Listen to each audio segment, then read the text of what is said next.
Oh, hey everyone, so sorry. Welcome back to the channel. Today we're diving into something we all face at some point. आपको introduction वाला music सुन के पता चल ही गया होगा what I'm talking about. Yes, moving on and accepting reality. Whether it's a breakup, a missed opportunity, or a big life change, it hurts, right? But there's a way through it.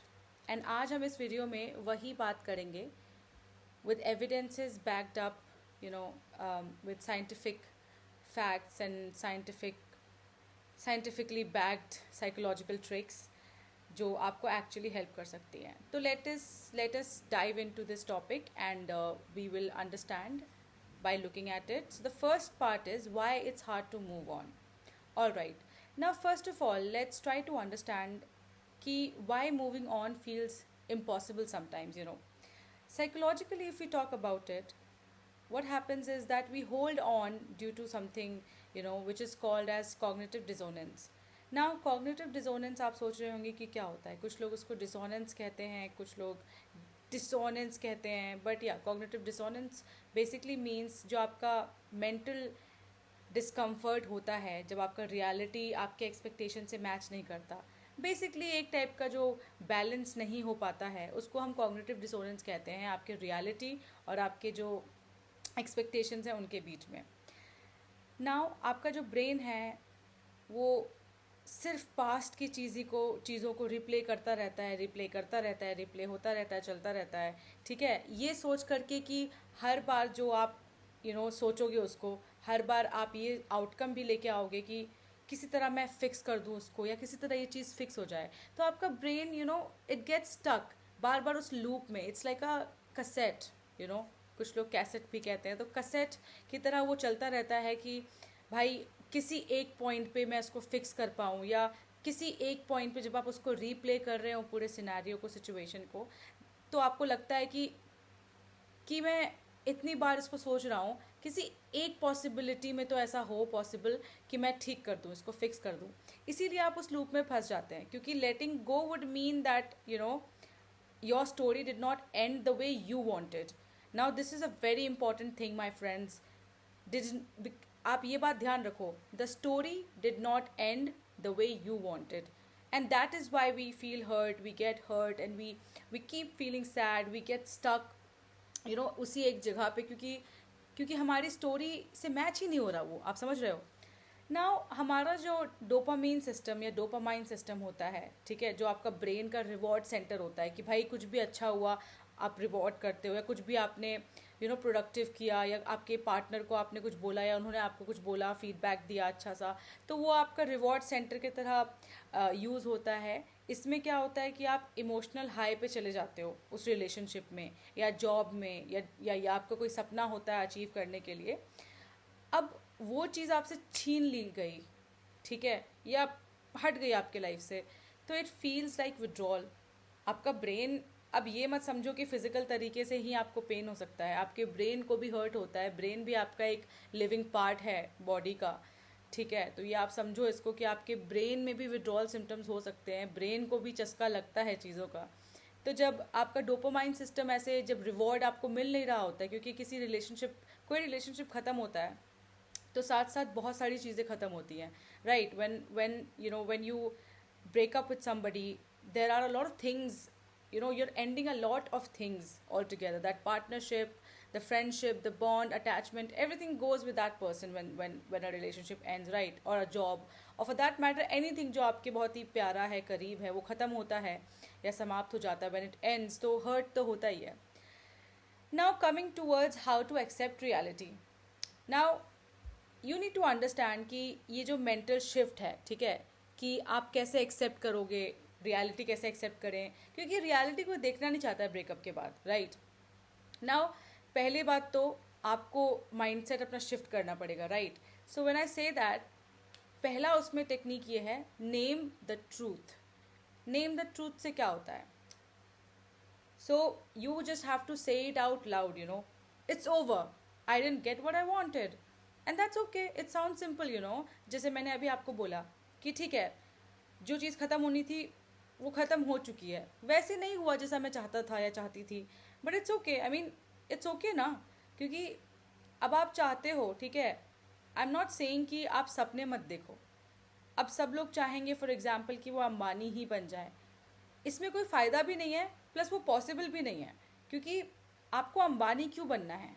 आप अपना खुद का business setup कीजिए, आप अपना खुद जो individual है, इंडिविजुअलिटी को एक्सेप्ट करना सीखो। हाँ, अंबानी जैसा बनना कैन बी अ मोटिवेशन कि ठीक है ऐसा बनना है, वो मैं मना नहीं कर रही, I am not asking you to not dream और choose your role model, but then किसी की तरह बनना या किसी की तरह रिलेशनशिप रखना या किसी की तरह तरह वाली चीज़ गलत होती है, आपको बस उसको अपनी मोटिवेशन के तौर पे ही रखना है, and it's okay, it's okay if you don't, क्योंकि जब भी आप किसी दूसरे की पोजीशन पे अपने आप को डालोगे या किसी दूसरे के जैसा बिल्कुल हूबहू बनना चाहोगे, डिसअपॉइंटमेंट तो होगा ही, डिसअपॉइंटमेंट अदरवाइज भी होगा, लेकिन that's okay, you just have to accept and realise कि ये आपका पाथ नहीं है, राइट, एंड इस पाथ पे आप चले, आपको सीखने को मिला। आई नो बहुत डिफिकल्ट होता है, मतलब acknowledging the truth out loud helps your brain to stop resisting.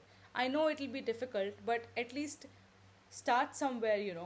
आप हमेशा ही उस लूप में रेपिटेशन में बंद के नहीं रह सकते हो। Now second strategy is to use radical acceptance. Now it's a DBT skill, ठीक है, तो बेसिकली इसमें होता, आप DBT के हम कोर एस्पेक्ट्स में अब डीपली नहीं जाएंगे, बट DBT में होता ये है आपका कि you have to accept things completely without judgement, ठीक है। आप किसी चीज़ को ऐसे नहीं बोल रहे हो कि ये अच्छा था या बुरा था, जैसे हम करते नहीं हैं कि हाँ my ex was a very bad person, it for some people they think it helps you to move on, sorry to break your bubble, it doesn't. Citing somebody or thinking that somebody was wrong or somebody was indifferent than what we had thought is not a good coping strategy. ठीक है, आपने बोल दिया कि हाँ बेकार इंसान था वो, बहुत ही, my ex was a very bad person, it is not going to change the reality. You decided to date that person, तो आप भी equally bad हो ना, तो क्या खुद को bad बोलने से चीज़ें ठीक हो जाएंगी? It doesn't work like that. Now radical acceptance में क्या होता है कि आप as it is चीज़ों को accept करो कि ठीक है मेरा रिलेशनशिप, ठीक है मैंने स्टार्ट किया, चीज़ें वैसी नहीं हो पाई जैसा मैं चाहती थी या चाहता था, but it's all right, it is what it is. I mean you have to tell yourself कि I may not like it but this is my reality right now. when a relationship ends, guys, you have to accept कि जो भी था, अच्छा बुरा घटिया ऊंच नीच इधर उधर, you have to accept it, you have to accept the reality, and that is how you will feel and get comfortable around the idea कि this thing has ended, right? तो आप अपने आप को उस पोजिशन में तो लेके आओ। Third strategy is stop what if thinking. Every time your mind goes like ऐसे ना कि but what if I had done this, अगर मैं ये कर लेता, just interrupt the thought. And why do I say so? Because जब आप if लगाते हो ना dear viewers, जब आप if लगाते हो तो आप खुद ही probability में उसको डाल रहे हो, थोड़ा rationalize करना सीखो कि अगर आपने if बोला है, चलो ठीक है, if फॉर एग्जाम्पल मैं अभी की बात अपने एग्जाम्पल लेती हूँ, ठीक है, and by the way I keep telling my mother this, क्योंकि जब हम डिस्कशन करते हैं तो मैं आपको एक बहुत ही बढ़िया निजी सा पर्सनल सा देती हूँ example. I tell my mother कि ठीक है मैं आपके घर पैदा नहीं होती, मैं किसी और के घर अगर पैदा हो जाती, ठीक है, तो क्या मैं इंडिया की प्राइम मिनिस्टर होती, या मैं किसी और देश की प्रेसिडेंट होती, या मैं क्या मैं ब्रिटेन की क्वीन होती? हो भी सकती थी, है ना, ऐसा। लेकिन आप ये सोचो, अब मैं इसको रैशनलाइज करती हूँ किस तरीके से कि ठीक है अगर मैं आपके यहाँ नहीं पैदा होती, मैं कहीं और पैदा होती, मैं कहीं की क्वीन होती, इसके 50% चांसेस हैं, ठीक है। लॉ ऑफ प्रोबेबिलिटी आप सब जानते हो कि हर अच्छी चीज़ के होने की आधी पॉसिबिलिटी है, तो आधी पॉसिबिलिटी बुरा होने की भी है। तो क्या पता अगर मैं दूसरे घर में पैदा होती, तो मैं सड़क पे पैदा होती, what if I would have been a beggar. अब now again I am not saying कि ये गलत है या बुरा है या सही है या कैसा भी है, आई एम जस्ट सेइंग कि ब्रिटेन की क्वीन नहीं लेकिन बेगर होती या कोई एनिमल के तौर पे पैदा होती, ठीक है, तो वो 50-50 चांसेस है। तो जब आप यहाँ पे व्हाट इफ थिंकिंग सोच करते हो, आप जस्ट इंटरप्ट योर सेल्फ, ठीक है, एंड उसके बाद आप रैशनलाइज करो कि ठीक है अगर मैं ये करता या करती तो शायद मेरा रिलेशनशिप नहीं टूटता, बट क्या पता अगर आप कुछ करते तो वो और भी ख़राब हो जाता, है ना। तो अभी तो आप फिर भी फ्रेंडली टर्म्स में रह सकते हो, बट क्या पता और भी खराब होके बिखर ही जाती वो चीज़, है ना। तो आप इसको इस तरीके से समझो. Now the fourth strategy is grieve it intentionally. Now when I say intentionally, grieving is a very gradual process. ठीक है, feeling sad about something, accepting something, these are all very, gradual things. It takes time, it has to take time, right? Now आपको ये ऐसे सोचना है कि just give yourself time to mourn, journal, book में लिखो, cried out यार, let it out. Grieving is not a weakness. पहली बात तो ये समझो कि रोना, सैड फील करना, बुरा फील करना, ये वीकनेस नहीं है. It's a part of healing. Suppressing it just delays the process. आप रोगे नहीं, अपने अंदर उसको दबा के रखोगे तो वो जमता रहता है. देखो, ये जमने वाली बात तो फिजिकल सेंसेस में भी ठीक ही है. कुछ अगर भरा हुआ, जैसे आप कुछ खाते हो, ओवर ईटिंग में क्या कहते हैं लोग, कि आप थोड़ा सा खाओ जितना बॉडी को रिक्वायरमेंट है. ओवर ईट करोगे तो you'll vomit, right? The same thing is with your feelings. ठीक है, जितना सप्रेस करोगे उतना डिले होता जाएगा प्रोसेस, उतना ही डिस्गस्टिंग अंदर का मामला होता जाएगा. तो उसको प्लीज़ निकलने दो बाहर, और इंटेंशन के साथ निकलने दो. Just let it out with all of your intentions that you have, whether bad intentions, good intentions, जो भी है, just let it out, right? Now tricks to actually move on. कैसे होता है हम देखते हैं. ठीक है, पहला ये है, reframe the story. I always tell this to everybody. Instead of seeing it as a failure, just reframe it as a part of your growth, अब हम लोग इसको पोस्ट ट्रोमैटिक ग्रोथ कहते हैं, हम लोग एज इन साइकोलॉजिस्ट. तो we call it post traumatic growth. Now what happens, you have to ask yourself, like, what did I learn, how did I become strong, what did this relationship teach me? Definitely everything teaches you something or the other. आपको बस रुक के पूछना है. हम लोग कभी खुद से पूछते नहीं है कि रिलेशनशिप ने सिखाया क्या है. हम हमेशा ये देखते हैं, हाँ यार, बुरी चीज़ें ही सिखाई है, बुरी चीज़ें ही दिखाई है. वो तो एंड का पार्ट है ना. अगर कोई मुझसे कह दे कि आप किसी के साथ 2 साल या 3 साल तक थे, या 1 साल भी थे, ठीक है, अब वो रिलेशनशिप नहीं रहा है, अब आप लोग साथ में नहीं हैं, आप मुझसे ये कहोगे कि हाँ, लास्ट के 5-6 महीने बड़े गंदे बीते, बहुत ही, I just hated myself, I hated the person I became. But you are with that person for 3 long years or 2 long years. You can't deny the fact that you had fun. You did have fun, you did feel good, you were happy, but things changed. तो ये acceptance में लाओ, अपने reframe करो story को, कि last के 3-4 महीने को ही नहीं देखना है बस, बिल्कुल ही पूरा देखो. ये चीज़ मैं बाकी जो इंडस्ट्रियल साइकोलॉजिस्ट मेरे दोस्त हैं उनको भी मैं बोलती हूँ कि भाई, जब आप सैलरी के बारे में लोगों को बताते हो तो आप ये मत बताओ कि सैलरी तुमको मंथ एंड में मिल गई है तो वही खुशी मनाने का चीज़ है. वो आपको पूरे महीने भर के जो आपने हार्ड वर्क किया है उसका आउटकम मिला है आपको महीने में. तो वो पूरी चीज़ों को आप देखो, नज़रअंदाज आप नहीं कर सकते हो. तो इसमें भी यही है, रीफ्रेम द स्टोरी, पॉजिटिविटी की तरफ आप ज़्यादा अपना ध्यान देंगे. Second is limit exposure. ये तो सबसे बड़ी चीज़ है. अनफॉलो, म्यूट कर दो, स्टॉप रीविजिटिंग ओल्ड फोटोज़. ठीक है, your brain needs space from new patterns. अब देखो, ब्रेन भी आप ही का है, आप जो फीड कराओगे उसमें वो वैसे रिस्पॉन्सेज यील्ड करेगा. ऐसा नहीं हो सकता है कि भाई आप बोल रहे हो कि मैं तो नहीं सोचना चाहता बट मेरा दिमाग वहाँ चला जाता है, तो आप लेके जाना चाहते हो ना unconsciously. You want your brain to go towards that. Now unfollow करने में मौत आ जाती है आधे लोगों को. Let me tell you my dear friends, जब तक आप म्यूट या अनफॉलो नहीं करोगे, पहले म्यूट से स्टार्ट करो. ठीक है, अनफॉलो आज के टाइम पे चलो थोड़ा बड़ा स्टेप होता है कि अनफॉलो कर दिया तो हर जगह से ही निकाल दिया है, जो कि अल्टीमेट गोल वही है. ठीक है, but delete all your photos. If you can't delete them immediately, just archive them for some time.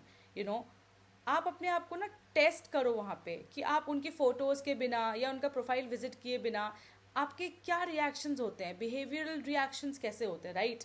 तो ये सब आप टेस्ट करो खुद को, एंड वो सब लिखो जर्नल में, and then seek professional help. Go for a counselling session, go for a therapy sessions, anywhere. देखो, लिमिट एक्सपोजर को लिमिट करने से कुछ नहीं होगा. You need to seek for guidance. आपको मेंटल हेल्थ प्रोफेशनल्स के पास जाना पड़ेगा to understand what to do with those feelings, right?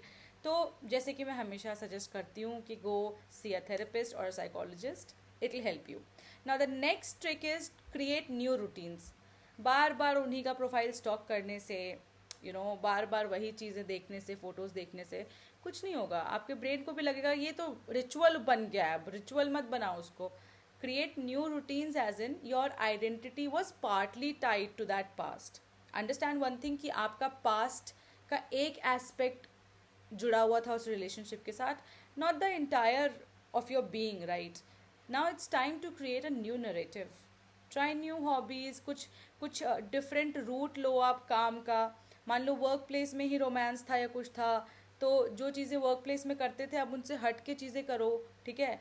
थोड़ा सा भी स्मॉल चेंज अगर आप लाओ या अपने ब्रेन को दो ना सिग्नल कि आप मूव फॉरवर्ड कर रहे हो, आपका ब्रेन पिकअप करता है तुरंत.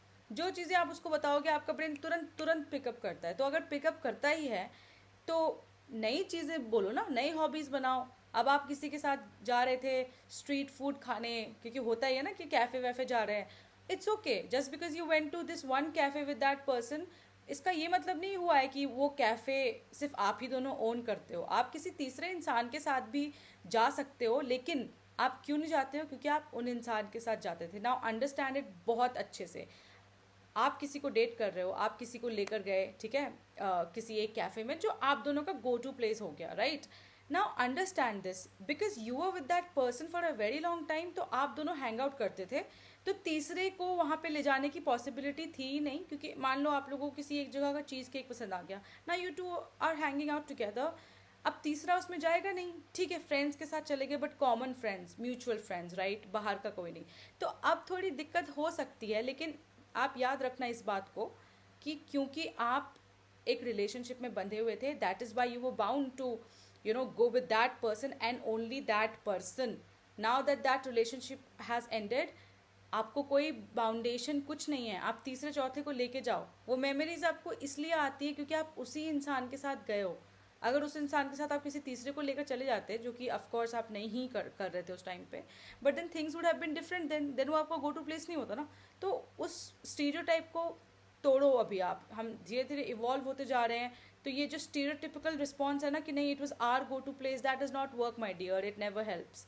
वो गो टू प्लेस किसी का भी हो सकता है, ठीक है, आप बस लेके जाओ. आप तभी उनके साथ जा रहे थे, थोड़ा टाइम के लिए ब्रेक दो, बट किसी और के साथ जाओ. उसी सेम टेबल पे मत बैठो, किसी और फ्लोर पे बैठ जाओ. It's you have a lot of options, बस आप एक्सप्लोर नहीं करना चाहते. Now the last trick is practice self compassion. Passion, self compassion, boundary making, acceptance, ये मेरे ब्रह्मास्त्र हैं. I as a psychologist, I follow all these things very passionately in my personal life as well. Now when I say practice self compassion, ye nahi I'm the best, there is nobody like me, that is okay, but be kind to yourself. Being kind is very very very important. जब आप, अब मैं इसलिए बोल रही हूँ कि I am the best करने की ज़रूरत इसलिए नहीं है क्योंकि आप क्यों उस फॉल्स नरेटिव में खुद को डाल रहे हो. Sometimes it becomes very challenging to cope up with the pressure that we give ourselves. हम खुद को जो प्रेशर देते हैं हम उसी में फंस जाते हैं कि हाँ आई एम द बेस्ट, अब क्या कर लोगे, अब खुद से गलती होगी तो सेल्फ क्रिटिसिज्म में हम चले जाएंगे ना. तो be kind to your self. थोड़ा धीरे धीरे सेल्फ कंपैशन फॉलो करो. Use affirmations like I am allowed to feel this, healing takes time. Accept तो करो, give your self time. I'm doing my best, I'm trying my best. Ab sometimes people think that's very cheesy, to say ki I'm doing my best. It's not cheesy, it's neuroscience. Self compassion activates your brain's soothing system and reduces emotional pain. That is what some self compassion does to your system, to your body. वो आप में धीरे धीरे changes लेके आएगा, थोड़ा brain को relax करेगा. जितना सेल्फ कंपैशन चूज़ करोगे उतना मन को अच्छा लगेगा. Now with this we come to the end of our video. Moving on isn't about forgetting guys, it's about choosing peace over replay. Moving on का मतलब ये नहीं होता है कि हम सब कुछ छोड़ छाड़ के सब कुछ त्याग दें, कुछ कर दें. मतलब it's just a matter of choosing something different from what has already happened. जो चीज़ हो चुकी है उसके ऊपर हम कुछ नया पाथ या नया पीसफुल जर्नी चूज़ कर रहे हैं. You are not weak for struggling, you are human, and that is the most beautiful part about being a human being, that you can feel these emotions बहुत raw तरीके से, right. If this resonated with you, आपको relatable लगा, तो then again share it with somebody who might need it. And let me know in the comment section कि आपका क्या strategy रहता है मूव ऑन करने के लिए और लेट गो करने के लिए किसी सिचुएशन में, ताकि मेरे बाकी व्यूअर्स को हेल्प मिले और बाकी लोग एक्टिवली इंगेज करें। कम्युनिटी का हम एक पार्ट हैं, तो मैं तो ये चाहती हूँ कि सबको हेल्प मिले मेरे वीडियो से। इसीलिए मैं चाहती हूँ कि आप लोग कमेंट करें ताकि आपकी जर्नी से दूसरा भी कुछ सीख सके। And thank you for watching. Take care of your mind and it will take care of you. Thank you for watching and take care.